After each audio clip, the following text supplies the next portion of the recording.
Good morning students.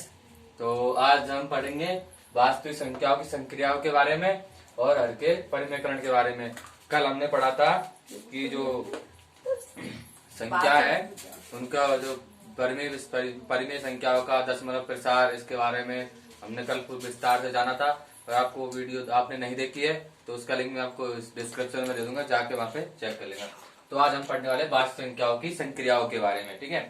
तो वास्तविक संख्याओं में क्या होता है, वास्तविक संख्या में दोनों आती है, परिमेय व अपरिमेय। दोनों क्या होती है, वास्तविक संख्या होती है। परिमेय व अपरिमेय दोनों क्या होती है, वास्तविक संख्या होती है। परिमेय संख्या और संक्रियाओं के बारे में जैसे गुणन, परिमेय संख्याओं का गुणन, भाग, योग, अंतर, साचर्य, क्रम विनिमेयता आदि जो संक्रिया होती है इनके बारे में हम पढ़ चुके हैं। तो आज की इस वीडियो हम किसके बारे में पढ़ेंगे, अपरिमेय संख्याओं की जो संक्रिया लगाई जाती है उनके बारे में हम अध्ययन करेंगे कि अपरिमेय संख्याओं में जो संक्रिया है वो किस प्रकार लगाई जाती है। अपरिमेय संख्याओं का योग, अंतर और भागफल, गुणनफल अपने परिमेय संख्याओं के रूप की तरह नहीं होता, इसका थोड़ा अलग होता है। तो ठीक है, हम आज पढ़ेंगे अपरिमेय संख्याओं के संक्रियाओं के बारे में, ठीक है। तो सबसे पहले अपरिमेय संख्या हम एग्जाम्पल्स के द्वारा समझेंगे पहले, फिर उसके बाद उसके निष्कर्ष पर पहुंचेंगे कि किस कैसे उनका योग होता है, किस प्रकार से।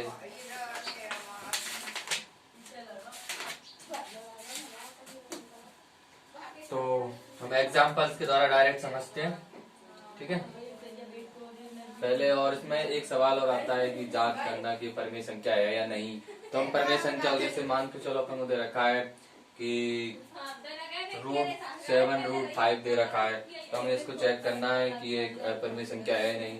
तो हम सिर्फ √5 का जो वर्गमूल निकाल के देख लेंगे ये क्या आ रहा है। इसका जो दशमलव प्रसार है वो आवर्ती है, अशांत अनावर्ती आ रहा होगा तो ये क्या होगा, एक अपरिमेय संख्या होगी। अशांत आवर्ती आ रहा होगा तो ये क्या हो जाएगी, एक परिमेय संख्या हो जाएगी, ठीक है। वो हम आसानी से चेक कर सकते हैं। तो हम अब एग्जाम्पल से लेते हैं संख्याओं का पहले योग के बारे में, ठीक है।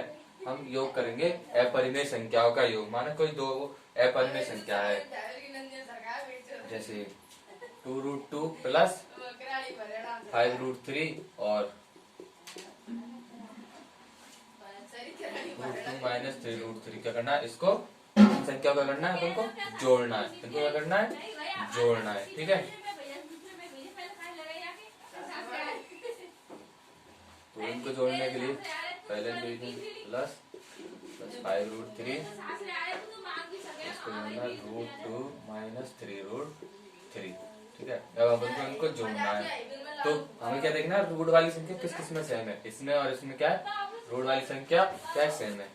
तो पहले हम इसको और इसको जोड़ेंगे, यानी कि इसमें से √2 कॉमन आ जाएगा तो कितना बचेगा, 2 प्लस 1, ठीक है। इस प्रकार से इनको जोड़ते हैं। अब इसमें देखो √3 कॉमन है तो प्लस √3 कॉमन आ जाएगा, कितना बचा 5 से यहाँ पे -3, ठीक है। कितना बचा 3√2 प्लस यहाँ पे भी कितना बचा 2√3, ये हमारे क्या हो गया, आंसर हो गया। इसी प्रकार अगर इसका अंतर होता क्या लेंगे यहाँ पे, ये तो इसका प्लस हो गया, ठीक है। अब आगे इसका अगर यहाँ पे माइनस होता तो ये √2 तो कोई वही सिस्टम है, जोड़ में और घटाव में, तो हम एक प्रकार से कर लेते हैं। √2 कॉमन आ जाएगा 2, ये -1 हो गया, ठीक है। फिर अब ये √3 कॉमन आएगा, प्लस ले लेंगे तो √3 कॉमन आ जाएगा, ये 5 हो गया। ये माइनस को अंदर गुणा करेंगे तो ये माइनस माइनस प्लस हो जाएगा। ये बाहर माइनस है अपन, क्योंकि अपन माइनस कर रहे हैं, और ये अंदर क्या है, ये माइनस का 3 है, ठीक है। तो √2 ये √2 बचे, दोनों से गए तो एक √2 प्लस 5, ये प्लस √3 5 प्लस 3, माइनस माइनस क्या हो जाएगा, प्लस हो जाएगा, ठीक है। तो इसका आंसर क्या आएगा, √3 प्लस 8√3। ये इस प्रकार से घटा हो जाता है, ठीक है। तो अब इसके बाद पढ़ेंगे गुणन संक्रिया के बारे में। इसके बाद हम पढ़ेंगे गुणन संक्रिया के बारे में कि अपरिमेय संख्याओं का गुणन है वो किस प्रकार से किया जाता है। 6√5 इंटू 2√5, इन दोनों को हमें क्या करना है, गुणा करना है, इनको हम क्या करना है, गुणा करना है।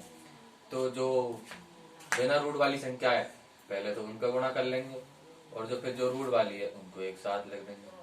ठीक है, तो ये तो कितना हो गया, तो 12 √5 इंटू √5 कितना हो गया, तो रूट ऊपर लगा देंगे, 5 एकम 5 रूट में 25 ऐसे लिख देंगे इसको। 12 गुणा 5 और √25 का मान कितना होता है 5, मतलब 25 का वर्गमूल कितना होता है 5, तो 12 बन जो 7। अपरिमेय संख्या गुणनफल इस प्रकार से किया जाता है। अब भाग के बारे में देख लेते हैं कि अपरिमेय संख्या को भाग किस प्रकार किया जाता है। अपरिमेय संख्याओं के भाग के बारे में, जैसे 8√3 को 2√3 से भाग देना, से भाग दीजिए। ठीक है, तो 8√15 आ गया। ठीक है, उसको भाजित करना है किससे, 2√3 से। किससे भाग देना अपन को, 2√3 से। ठीक है, तो हम इसको ऐसे लिख सकते हैं, 8 है √15 बटे 2√3 ऐसे लिख लिया। ठीक है, 8 और √15 को हम कैसे लिख सकते हैं, √15 को 5 गुणा 3 ऐसे लिख सकते हैं ना रूट के अंदर इसको, और नीचे कितना है 2√3। अब इनको अलग अलग कर लेंगे, 8 इंटू √5 इंटू √3 बटा 2√3। तो देखो ये √3 से ये √3 कैंसिल होगा, 2 चक्कू 8 बराबर कितना हो जाए 4√5। ये क्या होगा, इसका आंसर हो गया। इस प्रकार से हम उसके भाग दे सकते हैं। ठीक है, अब इसके बाद हम जो हमने ये गुणनफल और भागफल किया, इसके आधार पर हम 3 निष्कर्ष निकाल सकते हैं। क्या 3 निष्कर्ष निकाल सकते हैं कि पहला निष्कर्ष, ठीक है, परिमेय संख्याओं संक्रियाओं के बारे में पहला निष्कर्ष, यदि एक परिमेय व एक अपरिमेय संख्या का जोड़ या घटाव किया जाता है।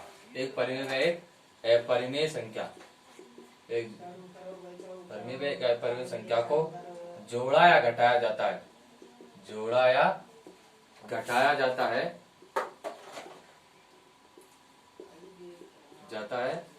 तो क्या होता है, एक अपरिमेय संख्या प्राप्त होती है। क्या होती है, अपरिमेय संख्या प्राप्त होती है। ठीक है, अपरिमेय संख्या प्राप्त होती है। ठीक है, एक अपरिमेय संख्या प्राप्त होती है। और दूसरा क्या है, यदि किसी अपरिमेय संख्या को, यदि किसी अपरिमेय संख्या को, इसको अपरिमेय संख्या को, किसी अपरिमेय संख्या को अशून्य होनी चाहिए, अशून्य यानी कि शून्य नहीं होनी चाहिए, अशून्य परिमेय संख्या होनी चाहिए। अशून्य परिमेय संख्या से क्या करते हैं, गुणा या भाग करते हैं, गुणा या भाग करते हैं, भाग करते हैं, तो क्या होता है, एक अपरिमेय संख्या प्राप्त होती है। क्या प्राप्त होती है, एक अपरिमेय संख्या प्राप्त होती है, अपरिमेय संख्या प्राप्त होती है। ठीक है, क्योंकि एक अपरिमेय संख्या प्राप्त होती है, एक अपरिमेय संख्या प्राप्त होती है। ठीक है, अब तीसरा है, यहां लिख लेते हैं, तीसरा पॉइंट है, यदि दो अपरिमेय संख्याओं को, दो अपरिमेय संख्याओं का जोड़ या घटाव, जोड़ या घटाव, दो परिमेय संख्याओं का जोड़ या घटाव क्या होता है, एक अपरिमेय संख्या प्राप्त होता है। क्या होता है, अपरिमेय संख्या होता है, एक अपरिमेय संख्या होता है, संख्या होता है। जबकि दो अपरिमेय संख्याओं का, जबकि दो अपरिमेय संख्याओं का, कि दो अपरिमेय संख्याओं का गुणन या भाग परिमेय या अपरिमेय, परिमेय भी हो सकता है वह अपरिमेय भी हो सकता है, परिमेय या अपरिमेय कुछ भी हो सकता है, कुछ भी हो सकता है। ठीक है, अपन दो अपरिमेय संख्याओं को जोड़ या घटाव करते हैं तो अपरिमेय संख्या आती है, लेकिन जब दो अपरिमेय संख्या गुणा या भाग करते हैं तो परिमेय भी आ सकती है और अपरिमेय भी आ सकती है। जैसे एग्जाम्पल सभी बताया था आपको, जैसे √5 प्लस √5 करेंगे तो क्या आएगा, 2√5 आएगा, जो क्या है अपरिमेय संख्या है ना। √5 माइनस √2 कुछ भी ऐसे भी करेंगे तो कितना आएगा, एक अपरिमेय संख्या ही आएगा। लेकिन यदि हमने गुणा किया √5 इंटू √5 गुणा किया तो कितना आ गया, √25 बराबर 5, ये क्या है, परिमेय संख्या है। क्या गई, एक परिमेय, तो हमने दो अपरिमेय संख्या गुणा किया तो क्या गया, एक परिमेय संख्या। ऐसे ही मान लो ये ले लिया एक और एक √2, कितना गया, √6, ये क्या गई, अपरिमेय संख्या आ गई। यानी कि दो अपरिमेय संख्या गुणा करने पर हम कह नहीं सकते कि एक परिमेय आएगी या एक अपरिमेय आएगी।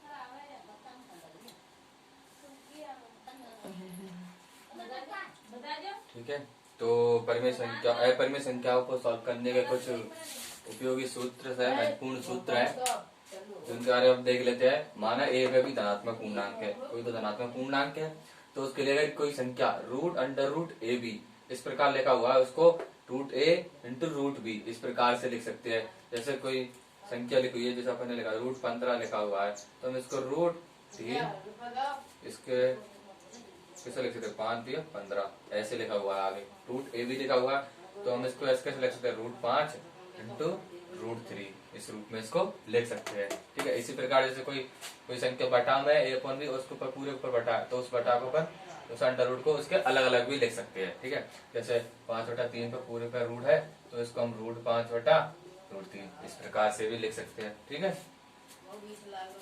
इसको इस प्रकार भी लिख सकते हैं।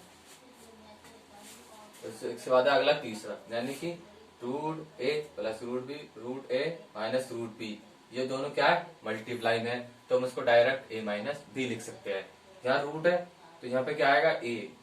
ठीक है, और यहाँ रूट नहीं है और इसमें रूट है, यहाँ रूट अगर मतलब जो यहाँ पे रूट है तो यहाँ पे रूट हट जाएगा, अगर रूट नहीं है तो क्या आ जाएगा, स्क्वायर आ जाएगा, यानी a² माइनस b आ जाएगा। इस पे रूट है तो खाली ये b रहेगा, अगर इससे भी रूट हट जाता है तो स्क्वायर माइनस b², आपने फॉर्मूला पढ़ाई होगा a plus B into a minus B बराबर a² माइनस b², उसी फॉर्मूले से ये आया है। ठीक है, अब तीन ये √a plus √b √c into √d चार अलग अलग संख्या है तो उनको हम इस प्रकार लिख सकते हैं। पहले को इससे गुणा करेंगे, फिर पहले को दोबारा इससे गुणा करेंगे, दूसरे को इससे मल्टीप्लाई करेंगे, फिर इससे मल्टीप्लाई करके इस प्रकार लिख सकते हैं। कुछ एग्जाम्पल्स आपकी बुक में दिए हुए हैं, आप उनको इस सूत्रों की सहायता से सॉल्व कर सकते हैं। ठीक है, एक एग्जाम्पल करवा देता हूँ। तो एग्जाम्पल नंबर 16 का पहला सवाल है कि 5 प्लस √7 इंटू 2 प्लस √5, इनको हमें क्या करना, मल्टीप्लाई करना है। ठीक है, यहाँ पर सभी संख्याएं अलग अलग है तो क्या करेंगे, 5 को इससे मल्टीप्लाई करेंगे, 5 दूनी 10, फिर 5 को इससे मल्टीप्लाई करेंगे, 5√5। मल्टीप्लाई में ज्यादा कोई नहीं है, परिमेय और अपरिमेय में सेम ही है। जिस प्रकार से परिमेय संख्याओं में करते हैं उसी प्रकार से अपरिमेय संख्याओं में 2√7 इसको इससे करेंगे प्लस कितना आएगा, √2 लगा दो, 7×5 35, ये हमारा क्या होगा, आंसर हो गया। ठीक है, तो इस प्रकार से आप इसको कर सकते हैं। अब आगे बाद हम पढ़ेंगे हर का परिमेयकरण, इसके बारे में पढ़ेंगे, हर का परिमेयकरण के बारे में, हर का परिमेयकरण। अब हर के परिमेयकरण क्यों किया जाता है, क्योंकि जो अपरिमेय संख्या होता है अगर उनके अपॉन में यानी कि बटा में परिमेय संख्या होती है तो उसको अपन को सॉल्व करना थोड़ा कठिन हो जाता है, इसलिए उसके लिए अपन क्या है, हर के जो भी संख्या है उसके हर का परिमेयकरण करके उसे हम आसानी से सॉल्व कर सकते हैं। तो इसकी क्या विधि है, पहले कोई जैसे अपन नॉर्मल संख्या दी जैसे 1/√2, अगर इसका परिमेयकरण करना है तो नीचे जो लिखा है उसका अंश में हर दोनों में मल्टीप्लाई करें। जैसे 1/√2 लिखा हुआ है, नीचे क्या है √2 अंश हर में, तो हर का क्या करें अंश बार में मल्टीप्लाई कर दो तो कितना होगा √2, √2 और √2 √4, √4 का मान कितना होता है 2। तो ये क्या हो गया, एक ये हर का परिमेयकरण हो गया, क्या होगा हर का परिमेयकरण हो गया। अब दूसरा एग्जांपल ले लेते हैं जिसमें जैसे बड़ा एग्जांपल 1 2 प्लस √3 लिखा हुआ है।